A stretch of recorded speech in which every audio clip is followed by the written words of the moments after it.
Hello, my name is Rebecca Little. I am a doctoral candidate with Baylor University's EDD in Learning and Organizational Change. I am sharing with you today my research titled Undergraduate Faculty Attitudes Towards Students with Invisible Disabilities, a Single Case Study.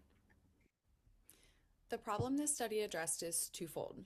First, students with invisible disabilities face additional barriers in higher education compared to students who have visible disabilities, and that includes perceptions of an invalid disability from others, difficulty receiving the accommodations they need, and even lower retention rates and graduation rates.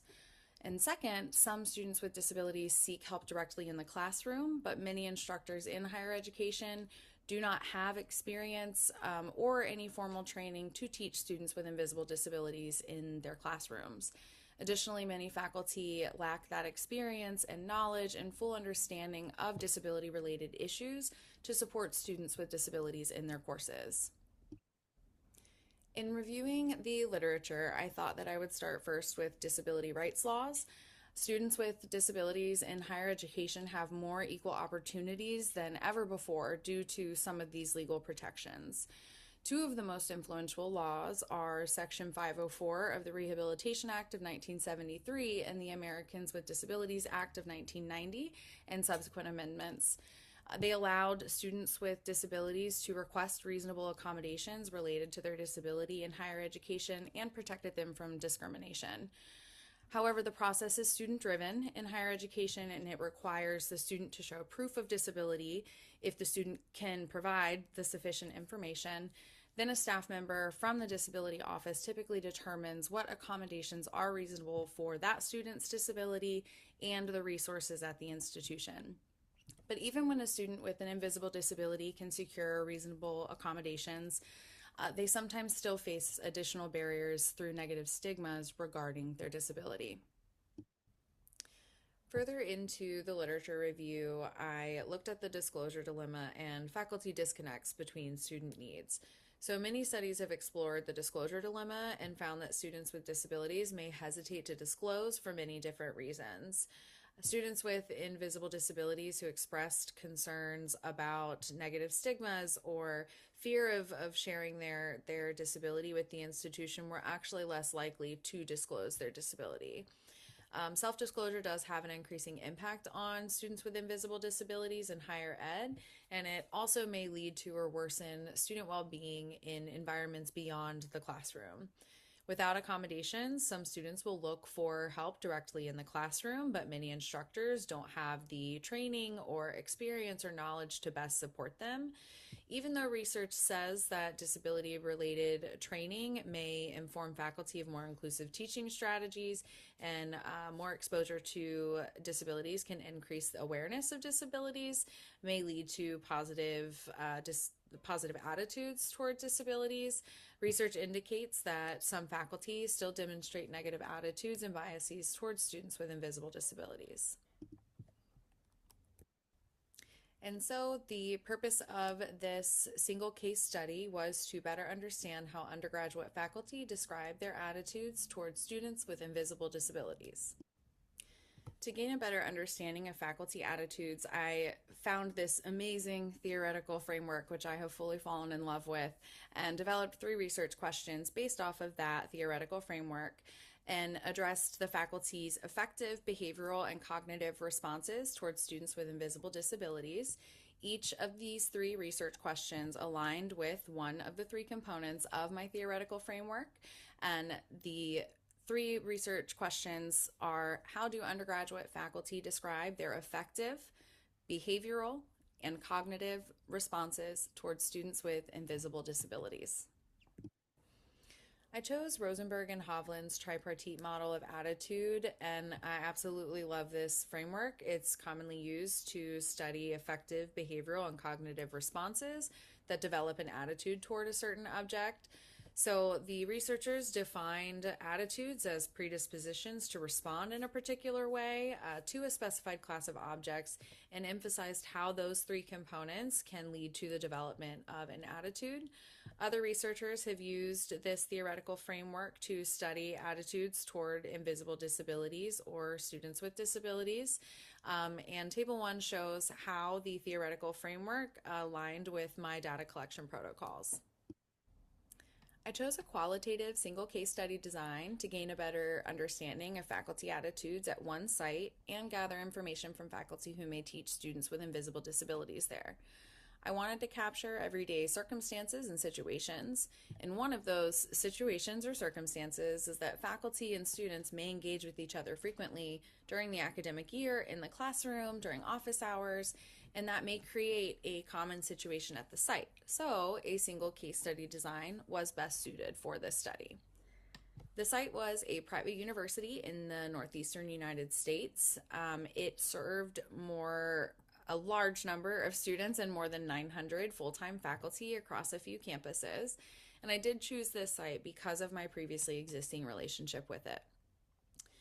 To participate, faculty had to meet specific criteria to ensure each appropriately informed my research topic. I set inclusion criteria that faculty had to teach full-time at the site, and they had to have taught in the last academic year. This warranted a criterion-based sampling strategy. I did not receive as many participants or responses from my questionnaire as I had hoped, as quickly as I had hoped. So one participant did initiate snowball sampling and forwarded the invitation to some of their colleagues. For data collection, I created a questionnaire, interview protocol, and focus group protocol and aligned each of those with the theoretical framework. The questionnaire gathered participant demographics as well as some preliminary information about effective behavioral and cognitive responses toward the research topic. The interview and focus group protocols also aligned with the theoretical framework and allowed the participants to engage in conversation at different times and foster a deeper understanding of their attitudes. I chose these protocol methods because Rosenberg and Hovland also talked about the fact that attitudes may be displayed through these verbal statements, and because Cresswell and Poth also noted interviewing collects data through conversation and best gathered information that I was seeking. I also wanted to show a brief picture of my figure that demonstrates how I went from a priori codes and emergent codes through the data into categories and later found my thematic statements, which were the findings of this study.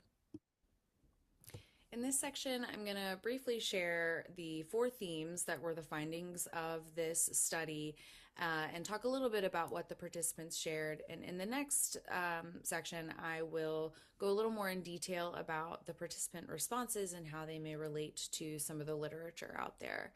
So I found 3 themes that related to Rosenberg and Hovland's tripartite model of attitude. So undergraduate faculty described having empathetic but ambivalent sometimes effective responses towards students with invisible disabilities. They described their behavioral responses towards students with invisible disabilities as encouraging communication and collaboration with these students in their courses. They described their cognitive responses as believing that students with invisible disabilities faced additional challenges compared to peers in higher education. The 4th theme that emerged in the data that I uncovered outside of those a priori codes was that undergraduate faculty wanted more training to better understand and support students with invisible disabilities in their courses. I'm going to speak about how the findings of this study are related to past literature. For the first finding, similar to other researchers that found positive faculty attitudes, the faculty in this study did share empathetic and increased comfort towards students with invisible disabilities. Other researchers have found positive attitudes towards disabilities, as well as professors having previous experience with disabilities holding more positive attitudes about them in higher education. This study's findings narrowed similar research related to those previous experiences and positive attitudes about the inclusion of students with them in higher education, expressing positive affective responses and positive emotions and describing how their comfort and empathy has increased. Other researchers have shared that those positive faculty relationships can lead to positive experiences, which is what was described through many of the participants' affective responses. One interesting study, though, researching STEM instructors in higher education found similar findings that are speaking of discomfort or feeling frustrated and challenges to supporting individuals with invisible disabilities in their courses. For the second finding, the practices regarding communication and student engagement is in line with universal design and considers the diverse learning preferences and needs of a lot of learners in their courses. Research suggests that when the proper supports are in place, students with invisible disabilities can have positive outcomes in higher education, and that is very similar to what the participants described as their observations of students with invisible disabilities in their courses. Reardon studied some research with universal design for instruction and universal design for learning concepts and found more favorable attitudes towards some of those teaching practices, providing alternatives, giving them a variety of ways to learn the knowledge and demonstrate their knowledge, which are the activities and teaching strategies that the participants in this study engaged in with their students. They provided alternatives and overall fostered more welcoming environments in line with some of the previous research about inclusive strategies. Although some faculty's research shares that faculty may not know how to foster inclusive practices or may not do so, all three participants described inclusive strategies in their courses to meet diverse learning needs. For the third finding, related to the additional challenges my participants believed students with invisible disabilities faced, it is in line with previous research of faculty believing students feared embarrassment or negative perceptions from others and impacting their well-being and ability or preference to disclose their disability to the university. Other research directly studying students have emphasized how students have reported the attitudes of others impact that decision, and that seems to be a similar concern that undergraduate faculty in this study shared as well. Finding number 4, more training. Reasons in which the participants shared they wanted to learn more about students with invisible disabilities resembled a lot of previous researchers' findings related to the need for increased faculty exposure, awareness, and knowledge, as well as other research where faculty expressed similar concerns about institutional support, as well as a lack of knowledge or awareness as barriers to implementing inclusive practices in their classrooms. These findings also suggest that participants didn't believe the institution provided direct and specific formal training with best practices regarding students with invisible disabilities, also mirroring some of that lack of formal training in previous literature. But research does suggest as well that students with invisible disabilities can have positive experiences when their educators are motivated to learn about them. And this study's findings indicate that these undergraduate faculty are motivated to learn more and want to learn more about students with invisible disabilities, asking for specific strategies and how to obtain more information from the institution to best support the needs of students with disabilities in their courses.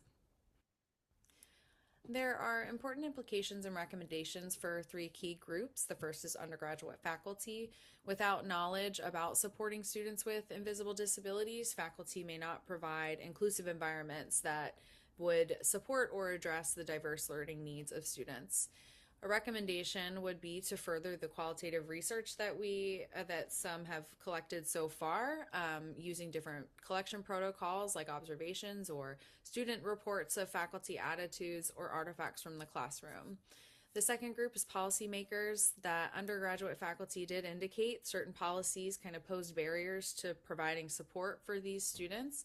And the recommendations I have are to consider the departmental policies when making those, the needs of students with invisible disabilities and the diverse learning needs of students at the institution. It may expand our instruction diversity and meet a broader set of those needs. The third group is students with invisible disabilities. Even though students have access to reasonable accommodations and can be successful with communication, they still face those academic and social difficulties that may come with their invisible disability.